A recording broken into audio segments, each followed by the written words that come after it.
అసలు మీరు బీఆర్ఎస్ నుంచి మీరు చెప్పారు ఇందాక మీరే క్యాంపెయిన్ చేశారు కేసీఆర్ గారు, కానీ ఇంకోటి ఏంటంటే కేసీఆర్ గారే మీ పెళ్లి చేశారు, దగ్గరుండి కన్యాదానం చేశారు, ఇవన్నీ ఉన్నాయి. అంటే అంత క్లోజ్ నిట్ ఫ్యామిలీ మీది. అంత క్లోజ్ నిట్ ఫ్యామిలీ దగ్గర ఇప్పుడు ఇక్కడికి వస్తే ఆడబిడ్డలు సరిగ్గా ఇమ్మడలేకపోతున్నట్టు అనిపిస్తుంది. అంటే ఆడవారందరూ మొట్టమొదటి మీరు వచ్చారు, తర్వాత ఇప్పుడేమో కవిత. ఎందుకని? ఈరోజు ఇంటి ఆడబిడ్డలం నేనైనా కవిత అయినా ఒకరి ముందు ఒకరి వెనక మీరు ఇమడలేకపోవడం అనే మాట బాధ అనిపిస్తుంది సార్. యాక్చువల్లీ ఆడబిడ్డలు తల్లిగారి ఇంట్లో ఎట్లున్నా సర్దుకుంటారు, ఇమడలేకపోవడం అనేది ఉండదు. కానీ ఇక్కడ అవతలివాడు రక్తబంధం పేగుబంధం కాని వాడు వచ్చి మా కుటుంబంలో సర్వనాశనం చేసే రకంగా చేశాడు కాబట్టి అక్కడ ఉండలేని పరిస్థితి వచ్చి మాకంటూ ఒక ఆత్మగౌరవం ఉన్న కుటుంబంలో పుట్టాం పెరిగాం కాబట్టి ఆ ఆత్మగౌరవాన్ని అవతలి వాడి ముందు తలదించుకోలేక తాకట్టు పెట్టలేక నేను వాడు చేసిన ఇబ్బందులకు నేను మొట్టమొదటగా 2014లో కాంగ్రెస్ పార్టీలో జాయిన్ అవ్వడం జరిగిందండి. బిఫోర్ ఎలక్షన్ జాయిన్ అవ్వడం జరిగింది. ఇప్పుడు సంతోష్, మీరు డైరెక్ట్గా చెప్పకపోయినా సంతోష్, ఇవాళ అదే సంతోష్ మీద కవిత కూడా ఆరోపణ చేశారు. సంతోష్ అసలు అంత ప్రామినెన్స్ ఎందుకు వచ్చింది ఆ పార్టీలో?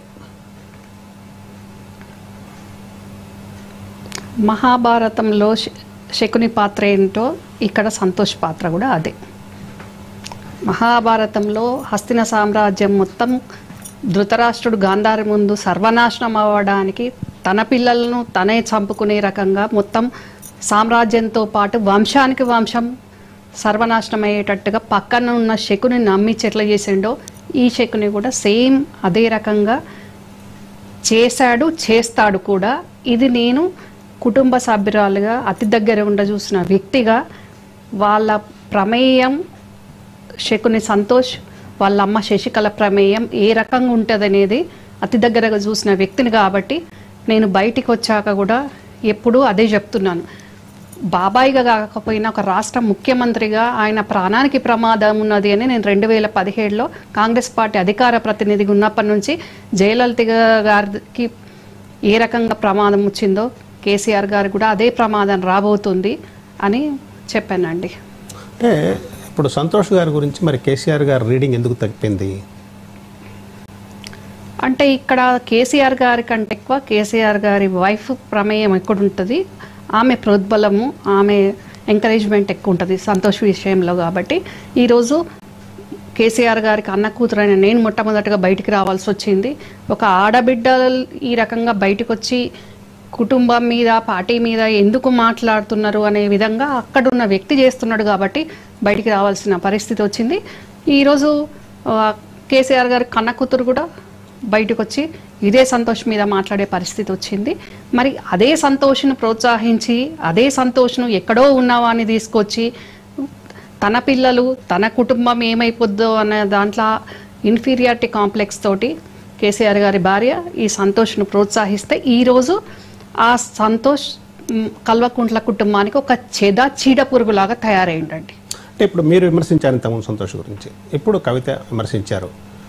అంటే అప్పుడు మీరు విమర్శించినప్పుడు పరిస్థితులు వేరు, ఇప్పుడు తను విమర్శించినప్పుడు పరిస్థితులు వేరు. ఎగ్జాక్ట్లీ. ఇప్పుడు అప్పటికి ఇప్పటికీ ఉన్న తేడాలో మీ మాట కంటే ఇప్పుడు కవిత మాట చాలా బలంగా వెళ్తుంది. ఎందుకంటే అధికారంలో ఉన్నారు, ఇప్పుడు సంతోష్ ఏంటో అందరికీ తెలుసు. అప్పుడు తక్కువ మందికి తెలుసు మీరు బయటకు వచ్చినప్పుడు, ఇప్పుడు అందరికీ తెలుసు. పరిస్థితులు మీరు అన్నట్టు ఎగ్జాక్ట్లీ వేరే సార్. నేను ఏ ఎమ్మెల్యే ఎంపీగా లేనప్పుడు నేను ఉద్యమ పార్టీ నుంచి కుటుంబం నుంచి బయటకు వచ్చి నేను కాంగ్రెస్ పార్టీలో నేను చేరాను. కేసీఆర్ గారు అంటే ఒక ఉద్యమ నేత, తర్వాత ముఖ్యమంత్రిగా అందరికీ తెలిసిన విషయము. అక్కడ సంతోషం ఉండి ప్రతి ఒక్కరికి తెలుసు. కవిత కేసీఆర్ గారి కూతురు కాబట్టి అట్లా అందరికీ తెలుసు. కాబట్టి ఇప్పుడు కవిత తనకు ప్రాబ్లం వచ్చేసరికి కవిత ఇప్పుడు ఈరోజు రాజీనామా చేసేంత వరకు కూడా బీఆర్ఎస్ ఎమ్మెల్సీ కాబట్టి అది కేసీఆర్ గారి కూతురు కాబట్టి కవిత చెప్పడం వల్ల అప్పుడు నేను చెప్పితే ఏదో పడకను ఏదో రకంగా విభేదించి మాట్లాడుతుంది అని నా మీద విమర్శలు చేసిన వాళ్ళు ఉన్నారు. నేను మాట్లాడింది యాక్సెప్ట్ చేయలేకపోవచ్చు ప్రజలు. కానీ ఇప్పుడు ప్రజలందరికీ కూడా నేను మాట్లాడుతున్న గత 15 సంవత్సరాల నుంచి ఇప్పటికీ అందరికీ అర్థమైపోయింది. నేను మాట్లాడింది కరెక్టు అనేది కవిత ఈరోజు వెరీ క్లియర్గా చెప్పేసింది. కానీ ఏ రోజైతే ఏ శకుని వల్ల అయితే ఇబ్బంది అవుతుంది అని నేను కవితకు చెప్పిన రోజు కవిత దాని గురించి 0.1% ఆలోచించిన ఈరోజు కవిత బయటికి వచ్చి కన్న తల్లిదండ్రులకు దూరం అయ్యే విధంగా ఈరోజు ఆ సిచ్యువేషన్ ఉండకపోతుండే. కానీ కవిత అప్పుడు ఆలోచించలేదు, ఎందుకంటే శకుని సంతోష్ మాటే వేదం. ఆ రకంగా సంతోష్ శకున్ కవిత బంధం ఆ రకంగా ఉండేదండి. అంటే ఏదైనా మన దాకా వస్తే గానీ అనేది ఒకటి ఉంటుంది, మన దాకా వస్తే గానీ తెలియదు. తన ఎక్స్పీరియన్స్ అయింది కాబట్టి ఈ రోజున తన మీడియా ముందుకు వచ్చి ఆ విధంగా తన యొక్క అసంతృప్తిని, ఆవేదనని, సంతోష్ మీద ఉన్నటువంటి అతని యొక్క అవినీతిని బయటకు తీసుకురాగలదు. ఒక సందర్భంలో నిన్న మార్నింగ్ ఇప్పుడు అవినీతి బయటకు తీస్తుంది సార్. గతంలో ఎన్నిసార్లు సంతోష్ చేసే ఇబ్బందులను నేను కానీ హరీష్ కానీ మేము ఇట్లా మీడియాకు వచ్చి చెప్పకపోయినా కుటుంబ పరంగా చెప్పినప్పుడు కూడా ఏ రోజు కూడా పట్టించుకోలేదు.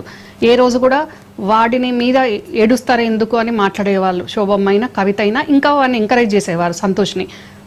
మేమే సర్దుకుపోయేవాళ్ళం, హరీష్ కానీ నేను కానీ. అట్లా చాలా చాలా మీడియా ముందు చెప్పుకోలేని ఎన్నో అవమానాలు, ఎన్నో ఇబ్బందులు శకుని సంతోష్ వల్ల మేము ఫేస్ చేశాము. కానీ ఈరోజు ఇబ్బంది తన వరకు వచ్చేసరికి సంతోష్ అవినీతి కనబడుతుంది, సంతోష్ ఫ్యామిలీని పాడు చేశాడు, పార్టీని పాడు చేశాడు అని ఈరోజు మాట్లాడుతుంది కవిత. కానీ ఇదే సంతోష్కు ఎన్నోసార్లు ప్రగతి భవన్లో ఇక రాఖీ పండగ అంటే ప్రపంచంలో ఎక్కడ ఉండదు, ప్రగతి భవన్లోనే ఉంటుంది అనే విధంగా ఇదే కేటీఆర్ కంటే ఎక్కువ సంతోష్కు రాఖీలు కట్టుకుంటూ సంతోష్ చేయాలని పక్కకుంచుకొని రాఖీ సెలబ్రేషన్ చేసుకున్నారు. కానీ ఏ ఒక్క రోజన్న కవిత అక్క అని నా గురించి ఆలోచించిందా? ఆలోచించుంటే ఈరోజు ఈ పరిస్థితి వచ్చేదా, కవితకి ఈ పరిస్థితి వచ్చేదా? అంటే ఈరోజు కవిత అసంతృప్తికి కారణం ఏంటని మీ భావన? ఎందుకు తన అసంతృప్తిగా వాదిగా మారింది? అంటే గత 3-4 నెలల నుంచి చూస్తున్నప్పుడు కనీసం ఆమె జైలు నుంచి వచ్చిన తర్వాత ఆమె ప్రవర్తన మారింది. అంటే పార్టీ తనకు సపోర్ట్ సరిగా చేయలేదని, తన జైల్లో ఉన్నప్పుడు తనని సరిగా అంటే తన అరెస్ట్ని ఖండించకపోవటం దగ్గర నుంచి తన అరెస్ట్కి కావాల్సినటువంటి ఉద్యమం పార్టీ నడపలేదని తనకు వ్యతిరేకంగా ఒక భావనలో ఉన్నారు ఆవిడ. ఎక్కడ అసలు తేడా ఎక్కడ వచ్చింది మొత్తానికి? అంత ప్రాబ్లం అంతా సంతోష్ తోటేనండి. ఆ సంతోష్ వల్ల సంతోష్ను ఒక పిన్ని కొడుకుగా, ఒక